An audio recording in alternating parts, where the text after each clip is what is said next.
Terceiro vídeo de religiões comparadas, hoje falando sobre a Igreja da Unificação, fundada pelo Reverendo Moon.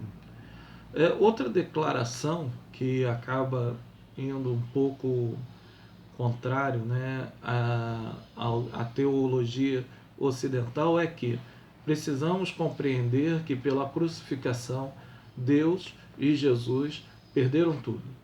No momento da crucificação não havia nada ali. Nada, nem a família, nada, nem o cristianismo. Não houve redenção nem salvação. Então, na cruz não foi efetuado a salvação. Aqui ele vai escrever isso no livro Os Caminhos do Mundo de Moon. Essa declaração ela vai afirmar que Jesus e o plano, de Deus foi incompleto na cruz. Segundo, o que eu pude apurar, não com fontes diretas, e que eu pude entender no livro que eu li, a visão que Jesus Cristo deveria criar uma família no mundo.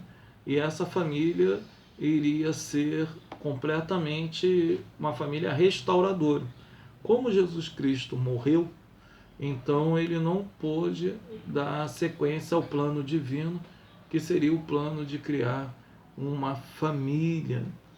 E aí, então, por isso que ele fala concernente a essa derrota, que é contrário àquilo que é a teologia ortodoxa, que é a teologia que é adotada para a maior parte das igrejas onde nós vivemos, Porque, bem da verdade, a crucificação para nós cristãos ortodoxos é a vitória completa da raça humana, porque ali aqueles que se aproximam e aceitam a Cristo, porque ali é onde Jesus faz aliança com Deus e o homem, repreende o mal, pega a cédula que era contrária a nós e crucifica ali, crava ela na cruz junto, põe em vergonha, em vitupério toda a potestade e principado.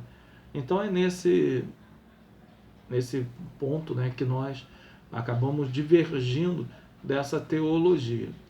Ele fala também que Adão, fracassou porque teve relações sexuais com Eva fora dos mandamentos de Deus, gerando filhos caídos. O plano era gerar filhos sem pecado. Adão deveria ser um substituto, deveria ter um substituto, que nesse caso seria Deus, que acabaria tendo ia dar uma nova origem à humanidade. Eu creio que isso fica subentendido, de repente, com as pregações iniciais do Reverendo Moon.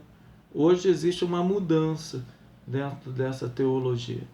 Ele enxergava onde ele e a sua esposa também fariam, a restauração do mundo através da sua própria família, compreendendo de uma trindade.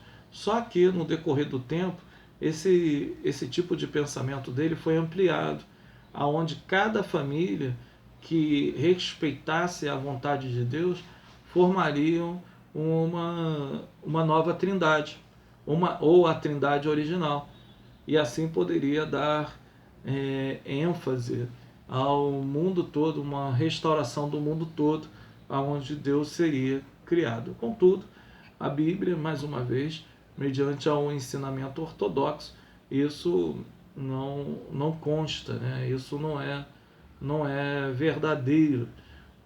A Bíblia nos ensina que existe uma nova geração espiritual em Cristo Jesus, e o mundo será restaurado na vinda de Cristo a este mundo, aonde nós teremos a restauração por completo, e não a restauração mediante as famílias. Contudo, não devemos desprezar também o ensinamento concernente à família, porque é através da família que nós alcançamos a restauração e a redenção do mundo sociopoliticamente. através da sociedade, através da política, com famílias firmes, famílias coesas, dentro de suas formações que existem, de pai, mãe, de mãe e filhos, de pai e filhos, de filhos adotados, pai e mãe, de filhos criados por avós, por tios. Essa família, então, nesses moldes, ela deve ser uma família firme e que faça sempre a vontade de Deus.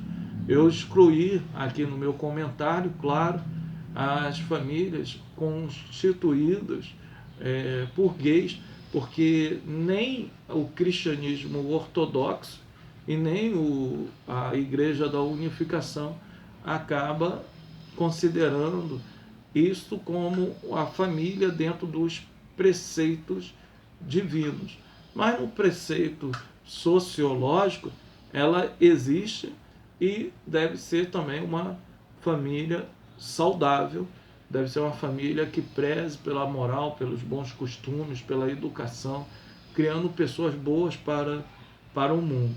Mas a família bíblica, como eu disse aqui anteriormente, ela é formada por pai, mãe e filhos.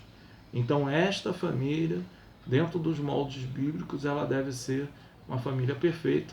O que o reverendo Moore ele acaba falando, que ela deve ser perfeita e junto com Deus ela forma uma trindade, que é errado esse tipo de pensamento. Segundo a Igreja da Unificação, a salvação não é obtida pela graça, por meio do perfeito sacrifício do Senhor Jesus, mas tem de ser completa através de obras humanas que, como os ensinos, revelações e exigências do reverendo Moore, acaba assim se tornando perfeita. Ou seja, através dos ensinos que são realizados, que são sempre ensinos que são pautados nos escritos, né, dos livros da própria igreja, principalmente os livros que eu citei aqui anteriormente. Eles, segundo isso, alcançam uma perfeição, que é aquilo que Deus assim deseja para o ser humano. Então, né, a gente nesse ponto também acaba se encontrando um pouco, né, não consegue encaixar dentro dessa teologia, pelo seguinte ponto de vista, aqueles que são mais ortodoxos, porque acreditamos que somos salvos pela graça de Jesus e que esse aperfeiçoamento ele vem do Espírito Santo para as nossas vidas. E, mediante a isso, nós alcançamos a santidade, que a santidade seria a relutância em produzir fruto do Espírito Santo e negar os frutos da carne e ter a vida pautada dentro do aconselhamento de Tiago, que submetam a vossa vida a Deus, os ensinos de Deus, cumprir aquilo que Deus ensina para a gente mediante a sociedade e resistir ao diabo, que são as tentações do sistema que o mundo assim tem atribuído para cada um de nós. Quando nós, então, fazemos desta maneira, conseguimos enxergar de uma maneira clara que o diabo ele foge de nós, ou seja, alcançamos a santidade. Então encerramos aqui a nossa aula de religiões comparadas, falando hoje sobre a Igreja da Unificação. Que Deus possa vos abençoar em nome de Jesus.